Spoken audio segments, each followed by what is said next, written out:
Sejam muito bem-vindos à nossa segunda edição do nosso podcast do Instituto Lorena Wiesentheimer. Estou aqui mais uma vez com meu marido Fabrício Beltrani e hoje nós trouxemos uma convidada super especial.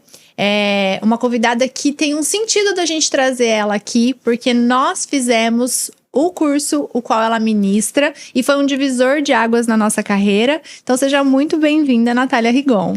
Muito obrigada, casal, na qual eu tenho um carinho, uma admiração muito grande. E vamos falar sobre Enneagrama no dia de hoje. Vamos! Então, para você que gosta de empreendedorismo, gosta de assuntos diversos, precisa saber mais sobre pessoas para lidar com pessoas no dia a dia. Todos nós precisamos lidar com pessoas, né, Nath? Sim. Seja dentro de uma empresa, em casa, em vários momentos. Então, a Nath, eu não sabia descobrir hoje. Ela é nutricionista de formação, mas a vida profissional dela se dividiu em duas etapas. Primeiro, trabalhando em uma empresa familiar, que é um grande desafio, né? E, em segundo, no Instituto Enneagrama e no Dale Carnegie. Ela é analista comportamental pela Inner Metrics. E essas ferramentas mudaram tanto a vida dela que hoje é a principal atividade. Ela é trainer responsável pelo Noroeste do Paraná, olha só. E as principais cidades são Maringá, Cianorte, Campo Mourão e Umuarama. E através dos treinamentos de desenvolvimento pessoal, ela diz que podemos acelerar os resultados e evoluir como indivíduo. Isso. Certo, Nath? É isso mesmo. E eu gosto sempre de falar dessa mudança. Hoje mesmo eu estava dando uma palestra e eu disse assim para a turma: eu sou a prova viva de que esses treinamentos funcionam. E por quê? Porque eu era uma pessoa muito fechada, muito teimosa, cética, não acreditava em nada e achava... Eu percebia que o meu comportamento me atrapalhava, me afastava das pessoas. Eu recebia muitos feedbacks negativos sobre o meu comportamento, só que eu achava que não tinha o que fazer com aquilo. Meio que síndrome de Gabriela, nasci assim, vou morrer assim. Eu pensava assim, poxa, Fabrício, se você não gosta do meu jeito, paciência, sou assim, né? Então eu era totalmente fechada e cética a treinamentos, ferramentas e tudo mais. Até que eu conheci o Enneagrama, por influência de uma amiga que fez e falou muito bem da ferramenta. Confesso que eu não fiquei interessada, né? Pra mim não fez diferença. Ela falou que foi muito bom, que mudou a vida dela, queria mudar a minha, mas eu não dei ouvidos. E graças à minha mãe, que me obrigou a fazer o treinamento. Eu não recomendo que as pessoas façam o treinamento obrigadas, tá? Você não tem que fazer obrigada, mas eu fiz obrigada. Então, mesmo sendo teimosa, fechada do jeito que eu era, cética, fazendo treinamento obrigada, mudou a minha vida a tal ponto que hoje eu trabalho com isso. Então, se nessas condições eu mudei, imagina quem está realmente interessado e buscando essa mudança, o que não pode fazer, né, na nossa vida, no nosso dia a dia. Ô, Nath, explica pra gente um pouco o que é o Enneagrama, né? Porque o pessoal escuta falar, já acha que tem algo de esoterismo ali, Místico, né? Enneagrama. A primeira vez que eu ouvi, eu também falei, o que é isso? Que esse tal de Enneagrama, Nath? Explica pra gente como isso pode auxiliar tanto no crescimento pessoal e profissional das pessoas. Legal.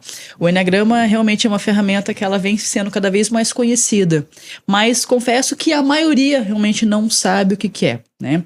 Então, o Enneagrama é um símbolo milenar, existe há mais de 2.500 anos.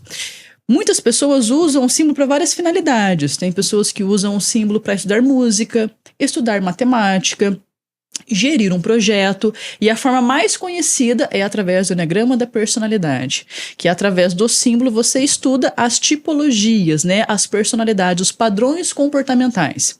E a ideia do Enneagrama da personalidade não é colocar um número na sua testa, né, te dar um rótulo e te colocar dentro de uma caixinha. De maneira alguma, na verdade, é o contrário disso. É fazer com que você entenda que, sim, você tem comportamentos padrões que você repete de forma automática, sem nem perceber. Muitos desses comportamentos te ajudam, só que tem uma parte que te atrapalha. Muitos comportamentos te sabotam diariamente sem que você perceba. Através do Enneagrama você entende toda essa funcionalidade, você entende esses padrões, você vai ter ferramentas para se desenvolver durante o treinamento, só que uma das partes mais interessantes é que você passa a entender do outro. E aí isso faz toda a diferença para a nossa vida, tanto dentro de casa quanto na vida profissional. Porque tudo são pessoas, né? Não importa com que você trabalhe, não importa, você pode ficar o dia inteiro dentro de uma sala, no computador, mas você conversa com pessoas, você vende alguma coisa para pessoas. Então, seus clientes são pessoas, seus fornecedores, seus parceiros. Então, quanto mais você entende de gente, mais habilidoso você fica com isso, né? Mais habilidoso você é na forma de se relacionar com elas. E o Enneagrama vai te ajudar muito nesse trato, tá? Entendendo primeiramente como que você funciona e como que você deve se desenvolver, se neutralizar, cuidar daquilo que está te atrapalhando nas suas relações que você não está percebendo. Então, um termo que eu gosto de usar muito, os próprios participantes falam muito, é tirei uma venda dos olhos, né? Então, de fato, o Enneagrama tira uma venda dos nossos olhos. Então, você vai entender muito de si e você vai entender muito do outro. Então, por exemplo, para vocês dois, né, donos de empresas, gestores, eu acredito que tenha feito toda a diferença. Nossa, porque demais. o nosso time são pessoas diferentes, né? E uma coisa que eu falo muito do treinamento, não sei se vocês vão se lembrar, é que é o seguinte, a gente fala assim, as pessoas são diferentes, cada um é cada um, mas parece que no dia a dia a gente esquece disso. A gente adora ficar verbalizando isso, né? Mas no dia a dia a gente esquece que o marido é diferente, a gente esquece que o filho é diferente, esquece que o colaborador é diferente. A gente meio que tenta forçar as pessoas a enxergarem as coisas com a nossa ótica, a fazer as coisas da forma como eu faria. Eu tento provar para o outro que a minha forma de fazer é a melhor, é a mais assertiva, é a mais correta, né? Mas, na verdade, temos pontos de vista diferentes, porque as nossas personalidades são diferentes. Então, entender tudo isso e respeitar essas limitações, penso que tira um peso das nossas costas. Né? Vocês podem dizer por si só. Nossa, com certeza. Acho que mudou demais, assim, o nosso relacionamento. A gente não fez pra melhorar o relacionamento, mas foi um grande benefício que a gente percebeu. Né? Eu acho que todo casal deveria fazer, né? Eu acho que uma frase que você falou que me marcou muito, né? Sem diagnóstico não há mudança, né? Então, se a gente não se conhecer, saber as limitações, né? Os pontos fracos, os pontos fortes, né? A gente não consegue desenvolver os pontos fracos e nem... desenvolver os pontos fortes, né? E nem corrigir os pontos fracos, né? E também, assim, é o que você falou, né? A gente leva muito a vida no automático, né? No dia a dia, de forma reativa. E acho que ao passo que você se conhece, você conhece o outro, né? Você acaba levando a vida mais leve e de forma mais intencional, né? Então, você passa de uma forma reativa para uma forma intencional, que você vai analisar. Por que aquela outra pessoa tá agindo dessa forma, né? Então, e até mais empática. Exatamente. Uma coisa que eu vejo, foi uma diferença muito grande que fez na minha vida também com as pessoas que eu me relacionava, é o seguinte, às vezes a gente acha que o outro tem um comportamento de forma intencional para nos testar, para nos desafiar, ou que a pessoa não faz da forma como eu gostaria por birra, né, por provocação. E aí quando você entende que muito daquele comportamento que ela tem é o perfil comportamental dela, ela nem se dá conta. Ela está no automático dela, ela não tem consciência. Você tira um peso das suas costas, porque você entende que não é uma provocação, aquela pessoa não está te desafiando. E uma coisa que eu falo também muito que o Enneagrama traz para nós é, de fato, desenvolver a nossa empatia.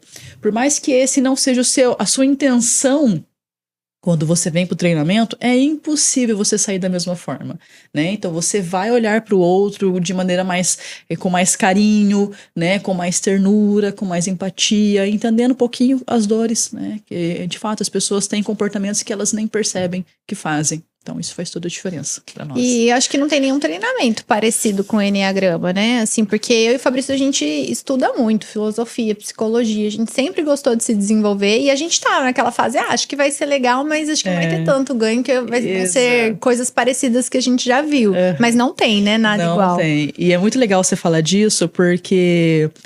eu, no meu trabalho, eu acabo lidando com muitos empresários, né? Então, são pessoas que já estudaram muito ou que não têm tempo, né? Então, tem uma demanda muito alta. E eu já ouvi de vários clientes falarem assim, Natália, vai ser mais do mesmo?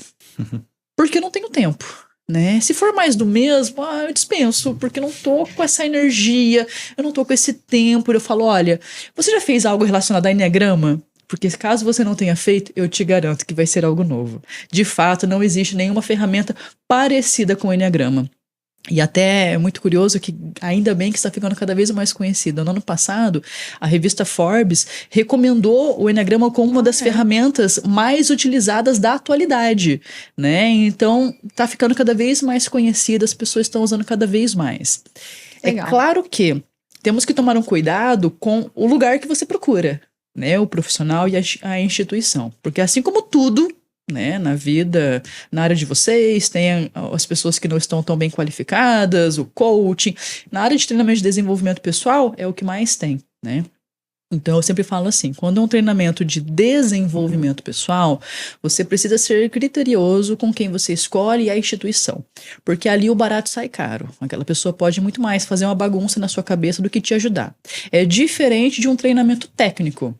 Por exemplo, se você vai e faz um treinamento de vendas, que não é bom, o máximo que vai acontecer é falar assim, isso aqui eu já sabia. Não sou bom em nada. Então, tudo bem, você sai dali da mesma forma. Agora, quando é de autoconhecimento e aquela pessoa, às vezes, não vou dizer mal intencionada, mas às vezes ela, por falta de conhecimento mesmo, ela te ensina algo errado, e aí você mergulha naquele universo, e aquilo dá uma bugada na sua cabeça para você recuperar, para você entender, e às vezes como aquilo te afeta, pode ser muito mais prejudicial, né, para a nossa vida e para as nossas relações. Então, é importante sermos criteriosos na escolha, né? Então, pegar pessoas qualificadas, empresas qualificadas. A gente estava no evento e até alguém comentou, eu fiz um teste na internet, né? E assim, não é tão simples, né? É um processo de... Exato. Explica um pouquinho mais aí, Nath, pra gente. Um pouquinho do teste, né? Então, vamos lá. Primeiro, vou explicar um pouquinho, assim, de maneira mais abrangente, o que é o Enneagrama, né? Então, é uma ferramenta de autoconhecimento, onde estuda 9 perfis comportamentais. Só que não somente 9 perfis. Cada perfil tem os seus subtipos, né? O que nós iremos abranger ainda mais aquela personalidade. E dentro do Instituto Enneagrama, nós somos a única empresa que trabalhamos no conceito de árvore dentro do Enneagrama. Esse conceito faz com que seja ainda mais abrangente. Então, eu sempre digo assim, eu posso reunir 50, 100, 1000 pessoas do mesmo tipo. Elas serão diferentes, porque o subtipo influencia, os galhos influenciam e as próprias suas experiências de vida, como a sua religião, as suas crenças, tudo que você aprendeu, os outros treinamentos que você fez. Então, se eu pegar todo mundo tipo 3, ali 1000 pessoas, elas não vão ser iguais, tá? Elas vão ter algumas semelhanças entre si. Às vezes as dores são similares, algumas competências também, mas elas não vão ser exatamente iguais, porque tem tudo isso que interfere.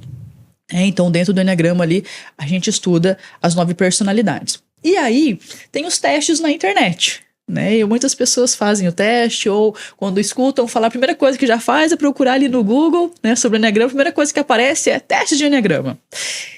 Eu, particularmente, sou contra o teste. Por quê? Ele é superficial. Se você responde o teste um dia que você está bem, vai dar um resultado. Se você responde no dia que você está mal, vai dar outro resultado. E aí, o resultado errado não vai servir para muita coisa. O mesmo acontece sobre você ler um livro de Enneagrama. Eu sempre falo que a consciência sobre o Enneagrama, gente, ela só acontece durante o treinamento. Você ler um livro sobre Enneagrama te traz a informação sobre, não a consciência. A consciência é somente durante o processo. Porque pensa só, você lendo um livro sobre Enneagrama, sem a consciência que você tem, o seu ego vai te direcionar para certas respostas. E essas respostas são as que são mais confortáveis para você. E não aquilo que realmente é e que às vezes vai doer um pouquinho. Então você vai olhar e falar assim, eu acho que é tão legal ser tipo 3, eu acho que eu sou 3. E às vezes tá longe de ser aquilo, né? Então, infelizmente, fazer um teste de Enneagrama ou ler um livro de Enneagrama, ou até mesmo fazer um treinamento muito rápido, muito superficial, ele não vai aprofundar da forma como deveria, as fichas não vão cair, a venda não vai sair dos olhos, e aí você continua com a sua percepção errada. Eu já treinei muitas pessoas que leram, que fizeram testes, ou que fizeram um treinamento mais curto, e que vieram para o treinamento com essa identificação errada. E aí, durante o processo, a gente vai ajustando isso e ajudando a pessoa a se perceber. Não, e com certeza, se você ler, você não vai conseguir chegar, e ainda se chegar, você não vai saber o que fazer com aquilo, Exato. né? Porque a importância de um mentor ali é fundamental, e durante o processo de treinamento, tem vários momentos que a gente acha que é uma coisa, depois acha que é outra coisa. Exato. E aí, é por conta dos galhos que a gente tem, né? Nos determinados subtipos, e sem um mentor, a pessoa não vai vai conseguir enxergar aquilo e redirecionar. A condução ali é de extrema importância, né? Que é o que a Lorena falou, que é um mentor, né? Que Sim. ele vai te direcionar, porque às vezes, né, quando vai passando os tipos, a gente fala, nossa, eu sou esse tipo. Aí na outra aula passa o outro, não, acho que eu sou esse, né? É igual quando vai ler, né? A gente na faculdade de medicina vai ler o DSM lá das doenças mentais, você acha que você tem um pouco de tudo, né? Então, e é o normal é ter um pouco de tudo. Se você tem muito daquilo, é porque é alguma coisa patológica. Ô, Nath, e explica pra gente, assim, dentre os tipos, né? O que configura? É uma predominância naquele tipo, né? Porque né, tem os galhos, né? E já entra nos tipos também. Já vamos fazer um resumo aí pra ver quem tá em casa se identifica com algum. Então, tá bom. Então, assim, primeiramente, os 9 perfis existem por trás deles os 3 centros de inteligência. O nosso cérebro ele é dividido em 3 grandes núcleos, né? E aí esses 3 núcleos são o centro ativo, o centro teórico e o centro emocional. Centro ativo. Quando você acessa o centro ativo, é o centro da força, da energia, da realização. O nosso lado mais instintivo, o nosso lado mais animal, o nosso lado proativo.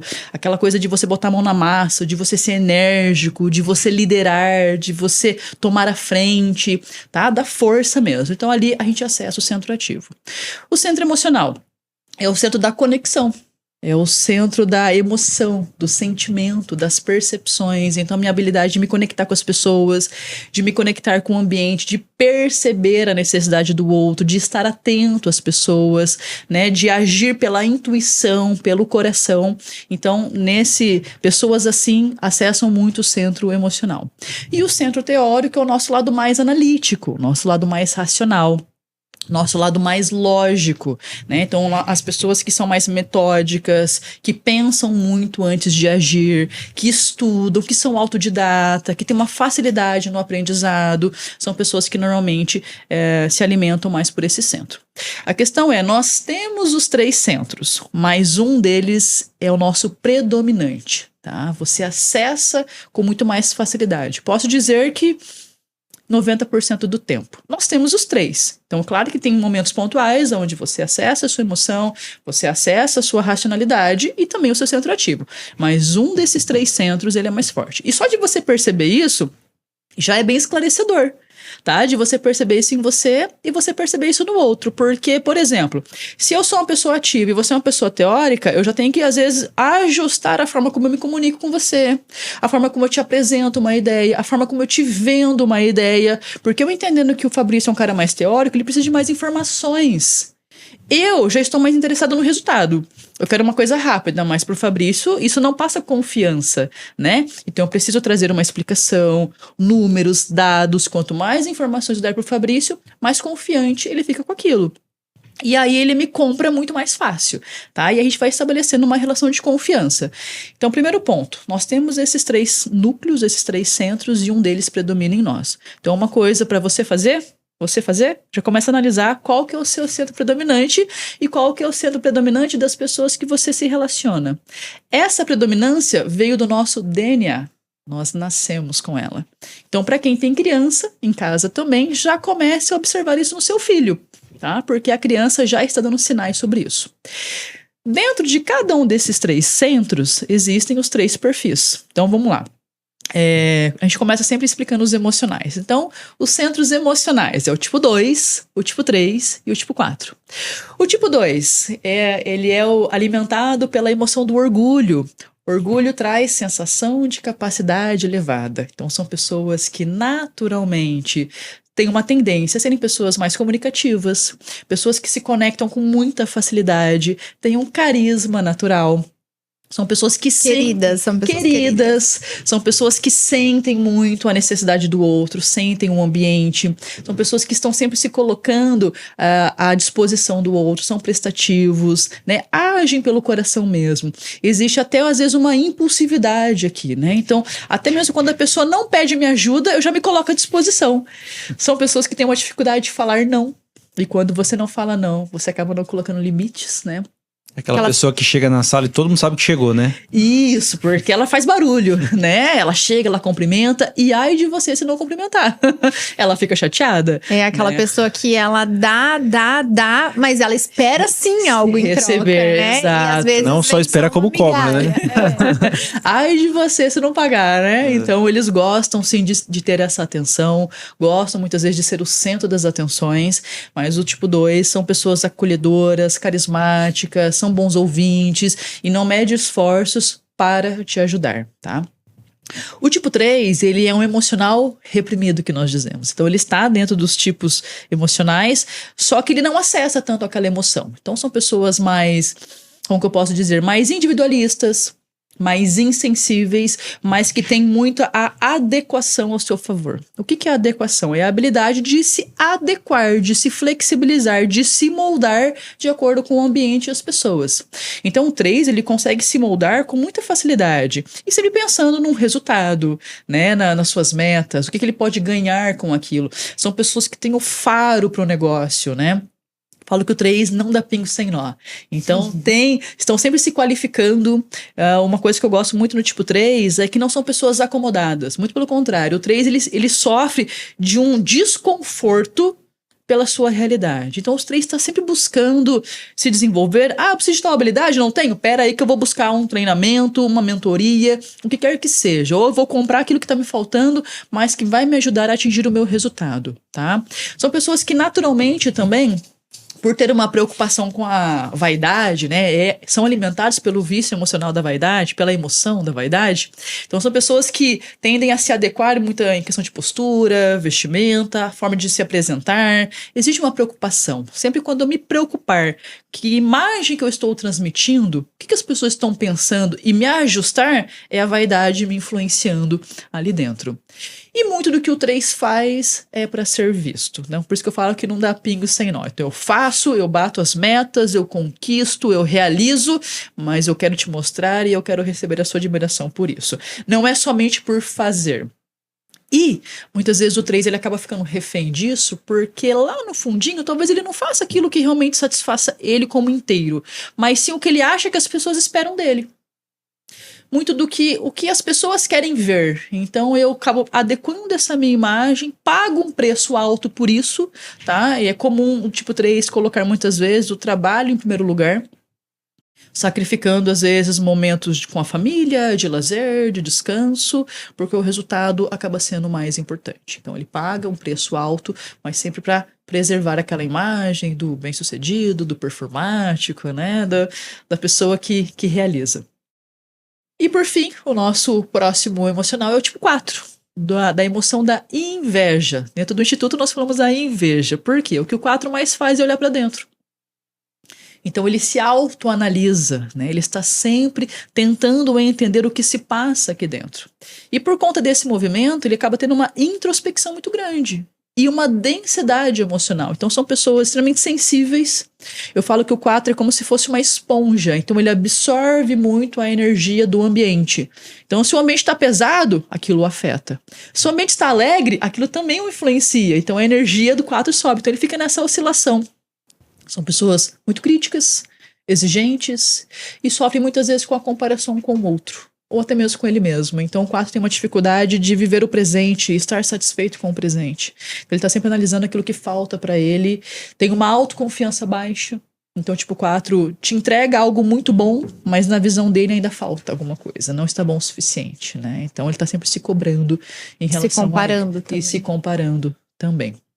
Isso de maneira... Vou fazer você até mais breve, senão a gente vai ficar muito tempo aqui. Então, isso são os emocionais. Aí entra nos teóricos, tipo 5, tipo 6, tipo 7. O tipo 5 tem o vício emocional da avareza.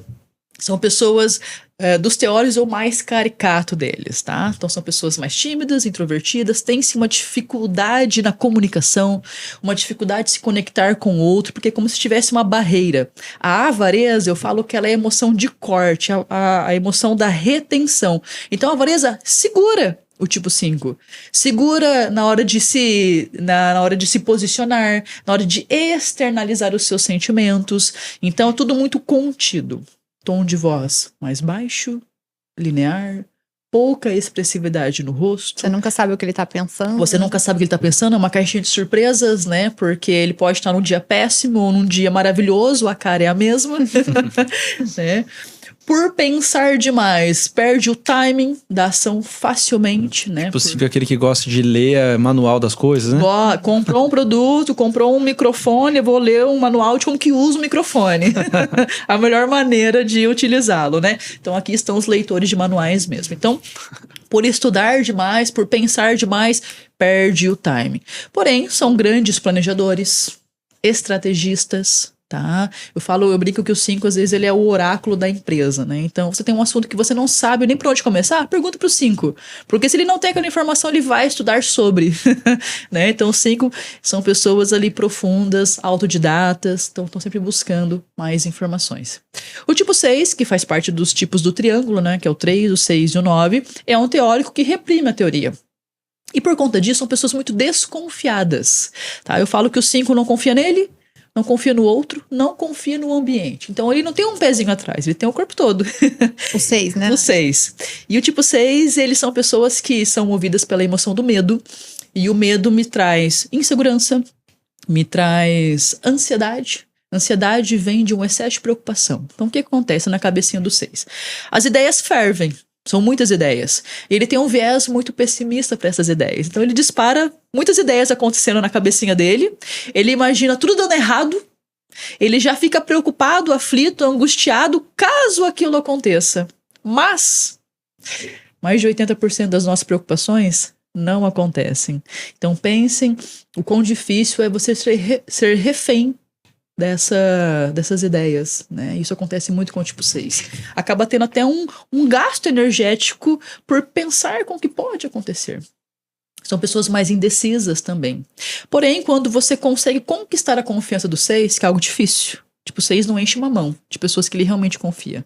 Mas se você passou nesse crivo, ele entra na frente de uma bala para te salvar se for necessário.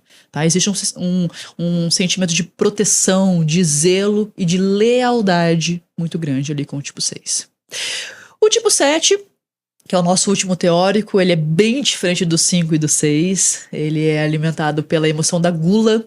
E essa gula é pelo quê? É a gula por muitas ideias, é a gula pelo novo, pela novidade, né? Por sensações. Então pensem só numa pessoa que é teórica. Já que eu sou teórica, eu tenho minha cabecinha, ela ferve de fato. E aí eu tenho muitas ideias e quero colocar todas ao mesmo tempo. Sou uma pessoa criativa, sou uma pessoa que tem uma habilidade de inovação, mas acho que todas as minhas ideias vão ser boas e quero colocar todas ao mesmo tempo em prática. E é claro que não é assim que funciona, né? Então, no meio desse caminho, o tipo 7, ele acaba dando um tiro no pé. Tá? Isso faz com que, às vezes, ele perca a sua credibilidade, mostre mais desorganização. Mas são pessoas inovadoras, criativas, têm um alto astral, têm uma energia mais alta, bem-humorados. Difícil você ver o tipo 7 de mau humor, tá? Então são pessoas que acabam influenciando o ambiente, deixando ele mais alegre. Mas são extremamente criativas. E por fim, os ativos, que é o tipo 8, o tipo 9 e o tipo 1. O tipo 8 é o tipo da força, né, do eneagrama, a emoção da luxúria. A luxúria traz muita intensidade para essas pessoas. Então, tudo que o 8 faz é com muita intensidade. São intensos, de fato, em todas as áreas da vida. No tom de voz, na postura, na capacidade de comando. Se não neutraliza, se não cuida, pode até ter um tom mais autoritário, um tom mais agressivo. Tudo que o 8 faz é com muita grandeza, porque são pessoas que têm muita energia de realização. São líderes natos, mas que precisam ser trabalhados, senão facilmente viram chefes e acabam trazendo medo para as pessoas. E você acaba respeitando o 8 não por influência, mas sim por medo, por coação, o que não é legal. Mas são líderes natos, são pessoas que têm uma capacidade de realização muito grande. O tipo 1, que também é um ativo, também são pessoas realizadoras, são metódicos, são pessoas mais rígidas, e eu falo que são os cumpridores de tarefas e acordos. O lema da vida do 1 é: combinado não sai caro, né? Então, se você acordou algo tipo 1, cumpra, não precisa fazer nem a mais, muito menos a menos, mas faça o que foi acordado, que para 1 tá maravilhoso. São pessoas que buscam muito a perfeição, são exigentes consigo. É o preto no branco, né? É preto no branco, exato. Tem uma visão dicotômica da vida, né? Então, tudo é certo ou errado. E são muito defensores das suas ideias, tá? E naquilo que eles acreditam ser certo. E o tipo 9, que é um ativo reprimido, ele já tem um perfil bem diferente do 1 e do 8. São pessoas que são ativos, mas a indolência, que é a sua emoção principal, fez com que ele sofresse uma anestesia de toda essa energia.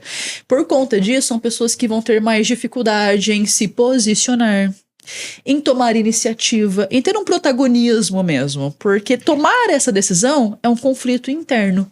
E tudo que o 9 não quer é entrar em um conflito. Então, por conta disso, também tem dificuldade de falar não, de colocar alguns limites, e facilmente o 9 permite que o controle da sua vida fique na mão de outras pessoas. Então o 9 acaba permitindo que o outro decida por ele e ele segue o barco, né, conforme as pessoas decidirem. Quando essa ficha cair, aí começa algumas mudanças, né? Mas tem essa dificuldade nesse embate, em praticar o desacordo, em se posicionar. Seria o contrário do 8, né?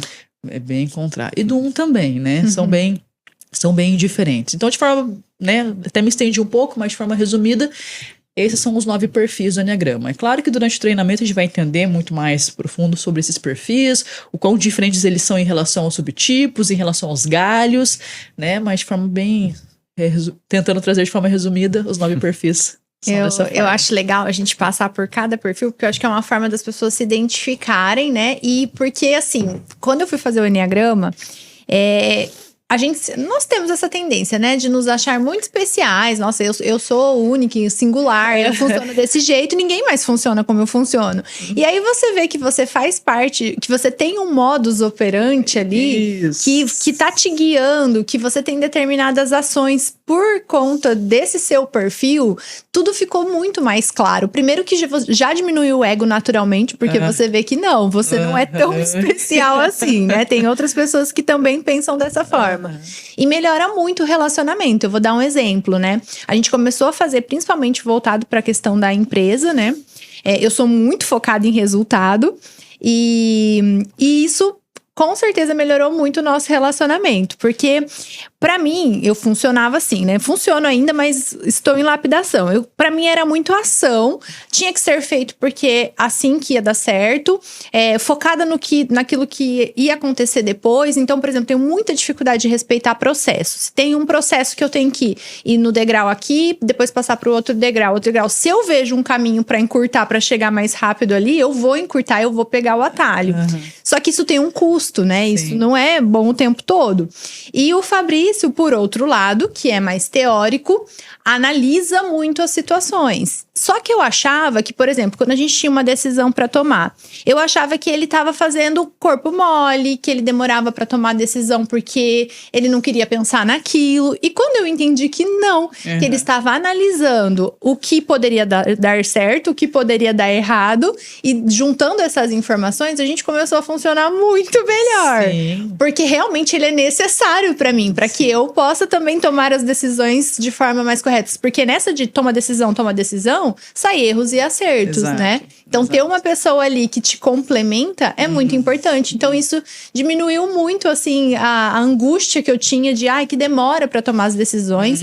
Fez com que eu aprendesse a respeitar mais processos. E acho que você também, né, amor? Entender como eu funcionava, como eu funciono. Eu acho que a gente acaba pegando um pouco do outro, né? Sim. Mas também é importante a gente fazer a divisão de tarefas, né? Então, até esses dias não sei o que a gente estava discutindo, se era parte de contrato, alguma coisa assim, dessa parte burocrática e processual. E aí eu falei, você quer participar? Ela falou, não.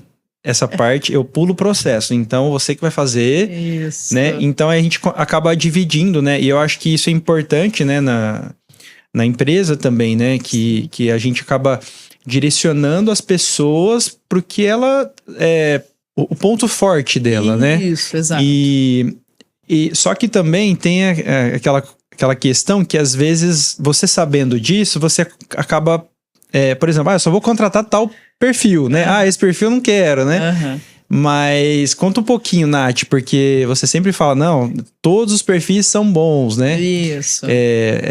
se eles forem lapidados e na posição que forem colocados, alocados, eles podem se desenvolver e atingir o patamar máximo. E é importante essa diversidade, né? Sim, sim.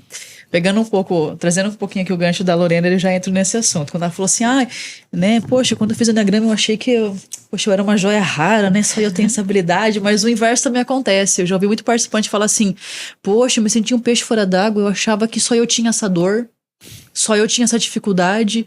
Poxa, ninguém está vendo o que eu estou vendo, mas aí quando você conversa com alguém do mesmo perfil que o seu, ela tem a mesma dor que a sua.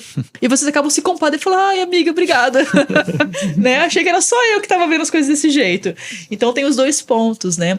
Tem aquilo até pra gente, às vezes, dar uma baixada e falar assim, opa, peraí, né? Realmente, eu tenho isso, é uma habilidade, é uma competência, vou desenvolvê-la ainda mais, mas existe um padrão por trás e outras pessoas têm também. E em relação à nossa fragilidade, a mesma coisa. Agora, entrando aqui sobre a sua pergunta.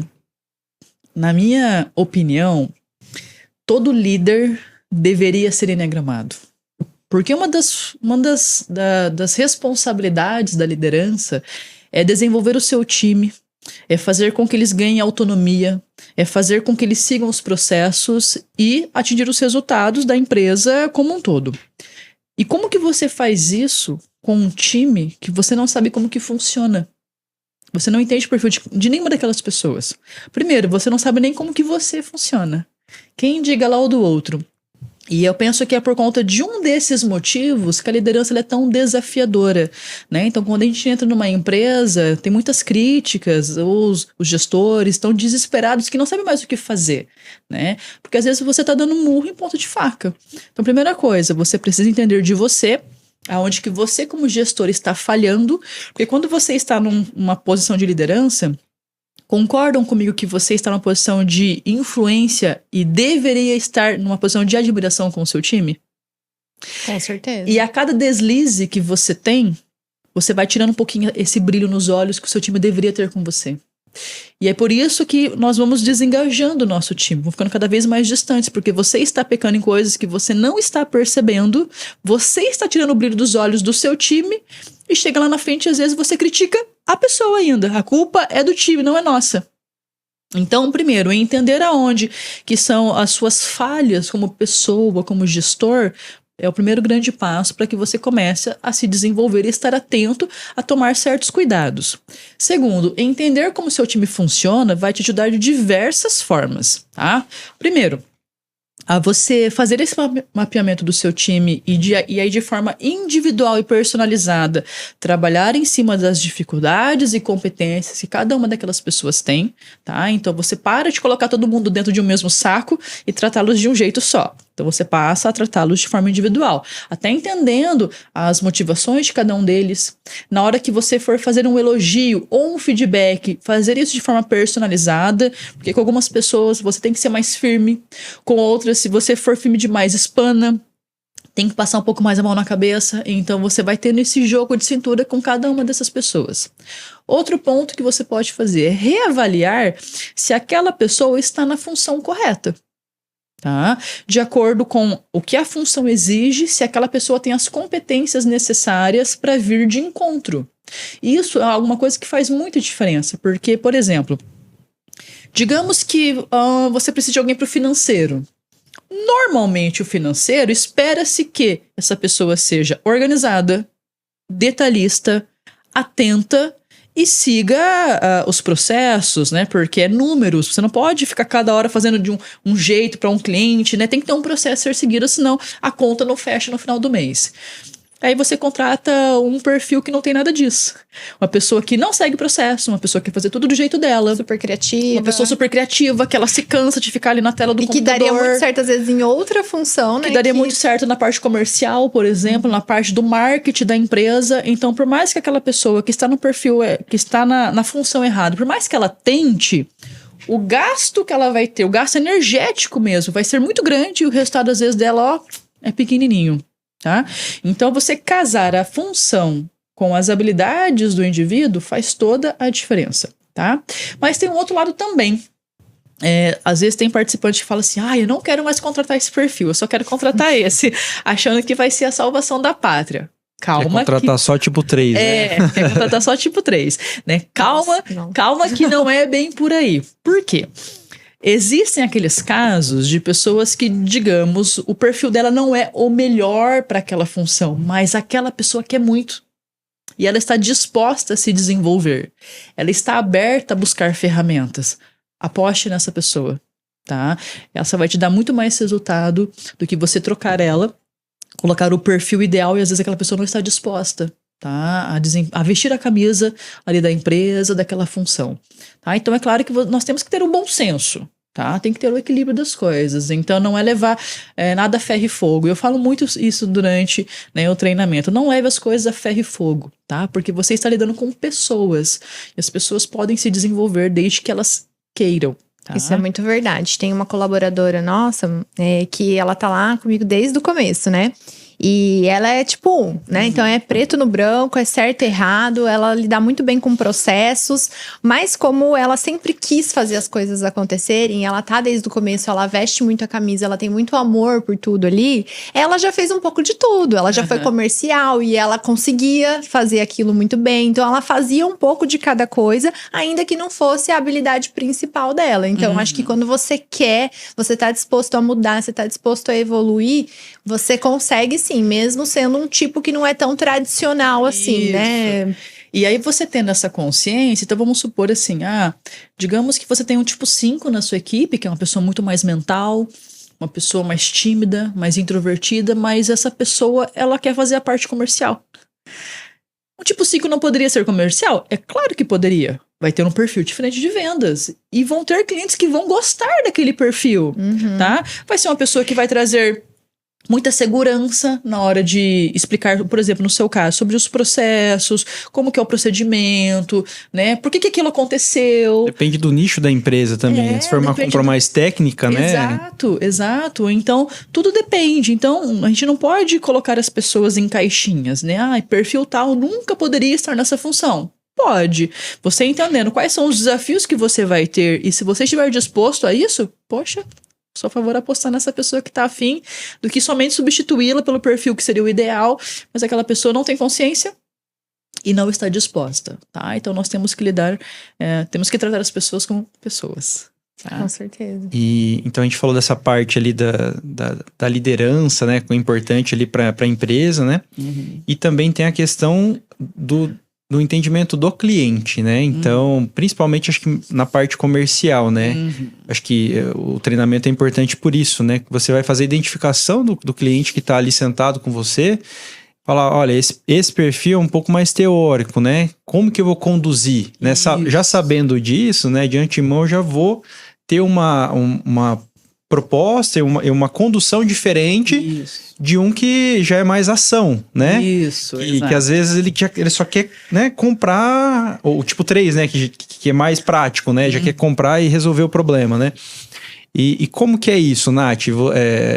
As pessoas procuram também esse treinamento com esse intuito? Sim, inclusive eu sempre tenho muitas evidências de clientes que conseguiram converter vendas, que aumentaram a conversão de fato na venda por conseguir identificar o perfil do cliente. Porque olha só, um bom vendedor, ele tem o seu processo de vendas. Vendas é processo, não é dom, é processo. Então você tem um processo bem estabelecido. E você faz ajustes finos de acordo com o perfil da pessoa que está na sua frente. Aí a gente fala assim, mas eu tenho muita dificuldade de identificar o perfil da pessoa. Se você tem essa dificuldade, tente identificar pelo menos se ela é ativa, teórica ou emocional. Então, só nessa abordagem, você já faz os ajustes que você precisa. Então, por exemplo, um cliente emocional, ele precisa primeiro se conectar com você. Ele tem que gostar de você. Tem que te comprar para depois comprar o que você oferece. Então, nessa abordagem, você precisa perguntar da pessoa, do cachorro, do papagaio, do periquito, das férias, dos filhos. Converse sobre a vida da pessoa, se interesse verdadeiramente por ela. Precisa criar essa conexão, porque afinal de contas ela é emocional. Então, o sentimento, a emoção vem em primeiro lugar, a intuição vem em primeiro lugar. Então, ela primeiro precisa gostar de você. Então, você tem que primeiro ter essa conexão, essa pessoalidade no seu atendimento, dar atenção para ela, tá? Para depois falar sobre negócio. Então, imagine que o seu atendimento dura normalmente 1 hora. 40 minutos é é batendo papo. E 20 minutos, fechamento. Tá? Então, com os emocionais é assim. Por outro lado, com o ativo, se você tentar se conectar demais, ele vai falar, tá puxando meu saco por quê? Exato. O que você tá Aí, querendo? com pessoas algo, né? ativas, você tem que ser mais prático, você tem que ser direto. O ativo tá interessado no resultado. Quanto vai custar? Quanto tempo dura? Qual que é a recuperação? Então, assim, você tem que ser mais prático. Talvez você pode pular um pouco dessa parte e não precisa tanto. Ele vai se irritar muitas vezes, até ele quer uma reunião mais rápida e objetiva. Então, você precisa ajustar até, às vezes, a velocidade da forma como você aborda, tá? E também mostrar uma certa postura, né? Uma certa força que, dependendo do perfil que está do outro lado, ele te compra mais facilmente. E uma pessoa teórica, você tem que trazer informações, dados, tá? Então, quanto mais informações, quanto mais... Não precisa ser uma venda extremamente técnica, mas você precisa trazer alguns elementos técnicos, porque é aquilo que vai trazer confiança para pessoas teóricas, tá? Então, ele precisa sentir confiança em você. Então, quanto mais informações você trouxer, melhor.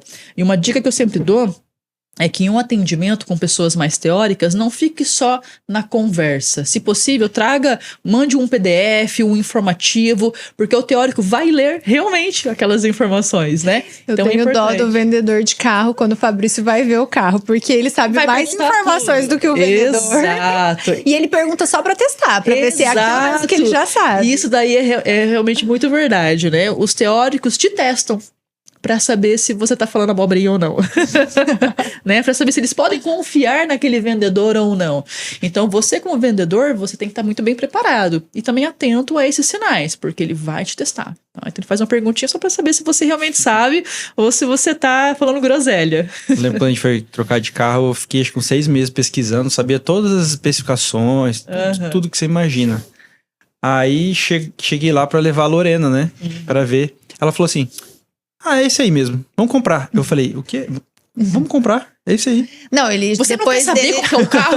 Não, ele fez educação positiva. Você quer esse ou esse? Aí a diferença era a cor e o banco. Esse aqui é mais bonito, esse. Pronto. Então, Não aqui queria é mais perder objetivo tempo, né? e aqui, né, mais informações. E é isso mesmo. Então, um vendedor tem que estar muito atento a isso. E, Nath, assim, ó, eu acho que a gente precisa chamar atenção também pro perigo que pode ser você gostar do seu tipo, né? Para que você tanto gostar ou não gostar, mas não usar como muleta de forma alguma, né? Exato. Não se acomodar, você usar aquilo para se neutralizar, para melhorar e conseguir lapidar.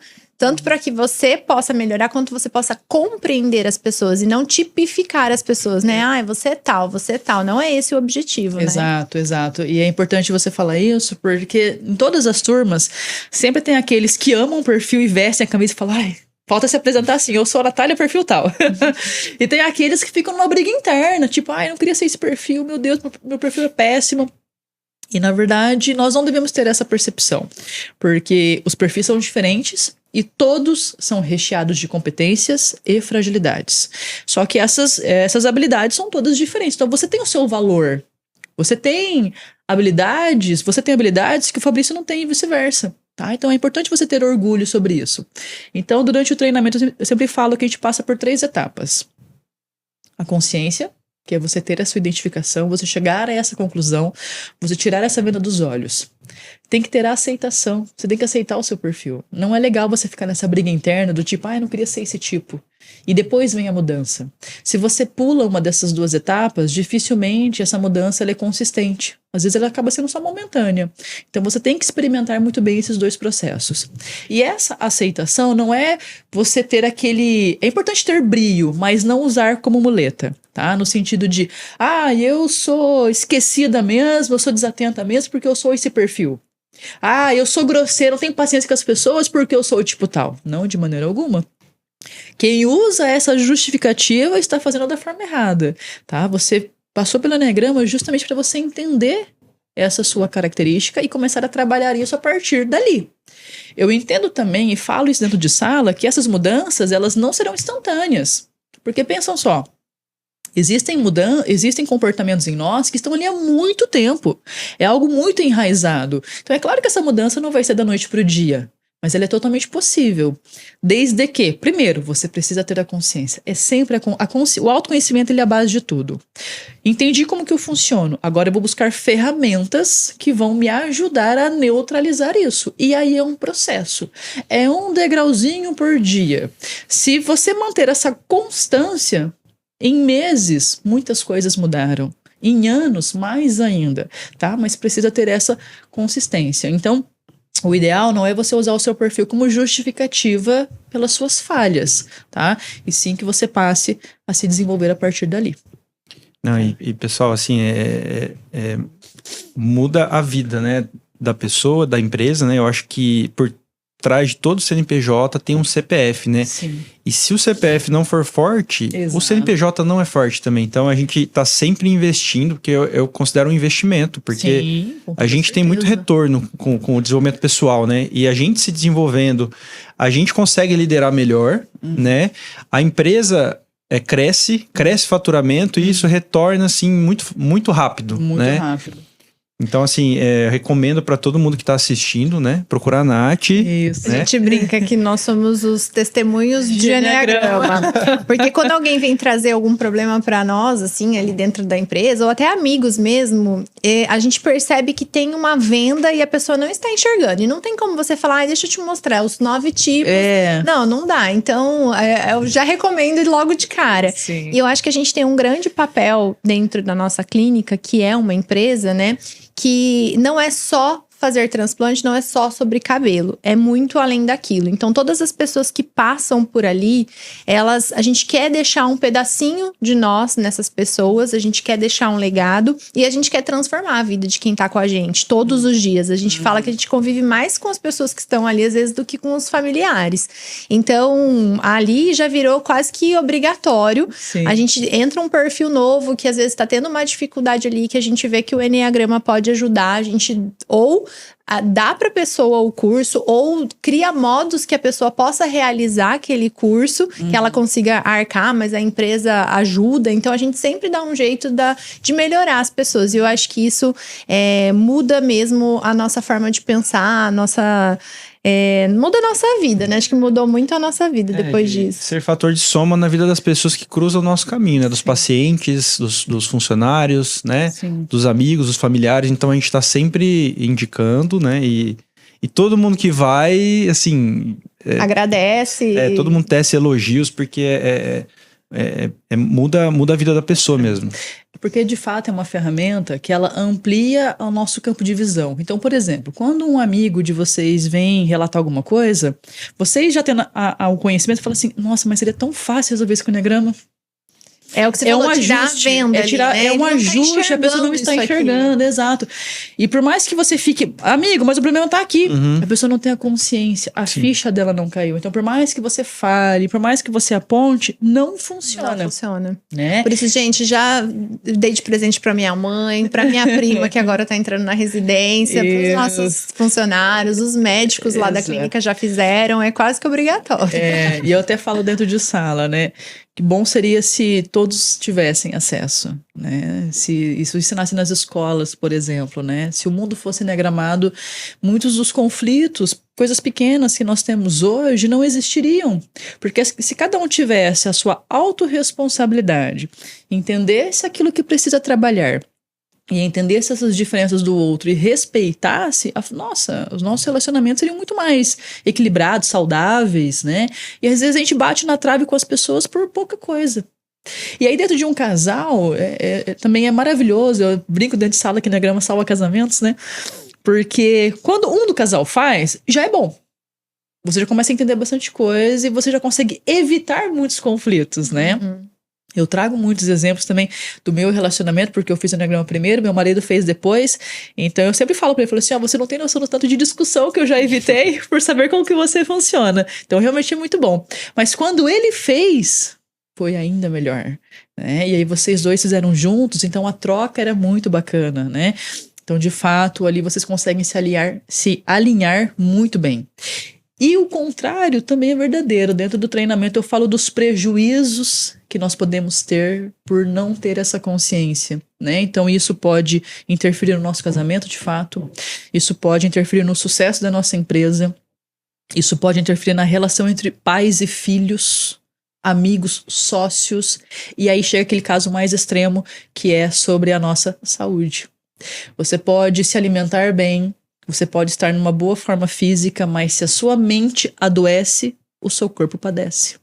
Então, cuidar daqui, ela é muito importante, tá? Então, as pessoas... Isso está mudando, estão dando cada vez mais valor, tá? Mas tem muito chão pela frente ainda. As pessoas precisam começar a valorizar mais isso. Tem gente que espera chegar na última instância, espera chegar no fundo do poço e fala assim, acho que agora eu preciso. Né? Quando, na verdade, teríamos que fazer isso desde sempre. Tá? Uma coisa que mudou bastante, nós temos aqui mais ou menos a mesma idade, né?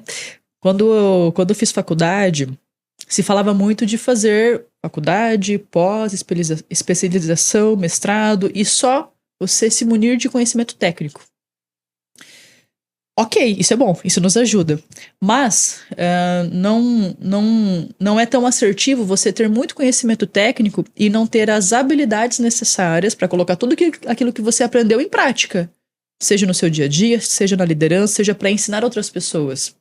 E agora as pessoas estão entendendo o quanto que isso é importante. Então, tem que carregar os dois. Eu preciso do conhecimento técnico, mas também das habilidades interpessoais. Todos nós conhecemos pessoas que são muito qualificadas tecnicamente, mas que têm muita dificuldade nos seus relacionamentos. E acabam não performando. Acabam não acessando e explorando tudo aquilo que ela sabe. Então, aquele conhecimento fica muito retido para ela, tá? Então, é como se você não fizesse bom uso de todos aqueles anos de dedicação e dinheiro que você investiu.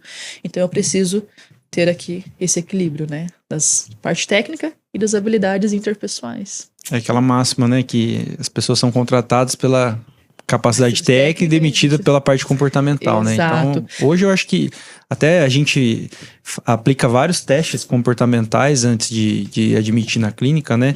E eu acho que essa parte comportamental até 80% que a gente considera hoje, né? Que é muito importante, porque a gente vê que é o que faz diferença depois no resultado, né? E não só demitidas, como promovidas. Com certeza. Com certeza. E você comentou, Nath, a gente está caminhando aqui para o fim, que não são todos os institutos, né, que seguem exatamente o padrão do Enneagrama. Então, como que o pessoal pode fazer para encontrar quem não é de Maringá, é de outras cidades? Como que... Legal. Falando sobre o Instituto Enneagrama, né? O Instituto hoje é a maior e a principal empresa de treinamento de Enneagrama do mundo. Nós temos uma metodologia própria e patenteada. Então, por exemplo, vocês que fizeram comigo, se vocês conversarem com pessoas que fizeram em outro lugar, tem muitas informações que não vão bater, tá? Então, esse conceito de árvore que eu falei, por exemplo, só nós que temos. Então, o Instituto ele está nas principais cidades do país e mais alguns países afora, tá? Grandes centros você consegue encontrar, e aqui na nossa região, que é Maringá, Cianorte, Campo Mourão e Moarama, que é o Noroeste, é a nossa área, a nossa franquia. Então, por enquanto, o treinamento é comigo, mas temos em Londrina, Curitiba, São Paulo, né? Então, para você que for de fora, procure na sua cidade, ou se estiver na sua cidade, ou uma cidade próxima, mas temos aí nas principais cidades do país. E para te encontrar, como que faz? Para me encontrar, o meu Instagram é Natália Rigon, Natália com TH. Tá, então só me seguir ali e trazer mais e buscar mais informações sobre o treinamento. Na nossa região em Maringá, nós temos o treinamento o ano todo, tá? Justamente porque a demanda é muito maior. Então, basicamente, acaba uma turma, começa outra. No interior, como nós dizemos, né, Cianorte, Campo Mourão e Moarama, acontecem com menos frequência. Normalmente, 2, às vezes até 3 turmas por ano. Já em Maringá, tem uma demanda muito maior. Assim, eu atendo muito empresário, né, e eu desconheço um empresário, assim, que eu conversei, que tem empresa grande, que lidera, que não conhecia o Enneagrama, que não fez o Enneagrama e não aplica isso nas empresas. Então, as maiores empresas aqui de Maringá fazem parte do Enneagrama, né? Sim, está crescendo bastante. E em Maringá, de fato, eu acho que as principais empresas nós já atendemos, né? Mas tem muito. Maringá é uma cidade grande, né? Sempre turma cheia, né? Sim, sempre. Como tem muitas turmas, tem turmas que são menores, turmas que são maiores, mas essa procura está ficando cada vez mais frequente, as pessoas estão conhecendo cada vez mais. E nada melhor do que pessoas que já fizeram e influenciarem outras pessoas, né? Porque como tem outros enneagramas por aí, às vezes essa pessoa ela pode achar interessante, mas cair em mãos erradas, digamos assim, né? Então, se você é uma pessoa que preza pela qualidade, pela excelência, pela credibilidade, o Instituto, sem sombra de dúvidas, é uma referência, é um caminho para isso. E um recado que você quer deixar aí pro pessoal que tá em casa assistindo? Um recado? Olha, o autoconhecimento, ele faz uma diferença muito grande na nossa vida.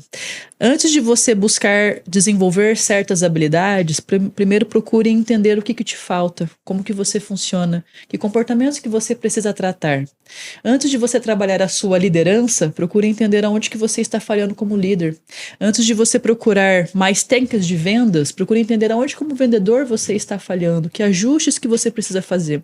Então, o autoconhecimento deveria ser o nosso primeiro grande passo para tudo na vida. E o Enneagrama é uma ferramenta muito completa e assertiva nisso, porque ele trabalha não somente nós, como faz você entender do perfil das outras pessoas. Então, eu desconheço uma ferramenta que é tão completa, né, nessas duas vertentes. Então, procure autoconhecimento e procure o Enneagrama. Muito bom, Nath. Muito obrigada. Queria agradecer, conversa enriquecedora. E a gente sempre aprende mais, né? Sim, Tinha sim. várias coisas dos perfis que eu já não lembrava mais muito como funciona, então... Isso. E para quem é enneagramado, minha dica sempre é: continue consumindo o assunto. Fale sobre enneagrama, leia sobre enneagrama, veja vídeos sobre enneagrama, porque tudo Tem isso séries, né? Tem que eles se baseiam no enneagrama para criar as personalidades da série. Então, Isso. depois eu assistia com esse olhar e falava: nossa, o Olhar pai de é tal. estudo. Aquela série Isso. Billions, né? Billions, né? Que a gente tava assistindo, né? Succession. Succession, isso, é.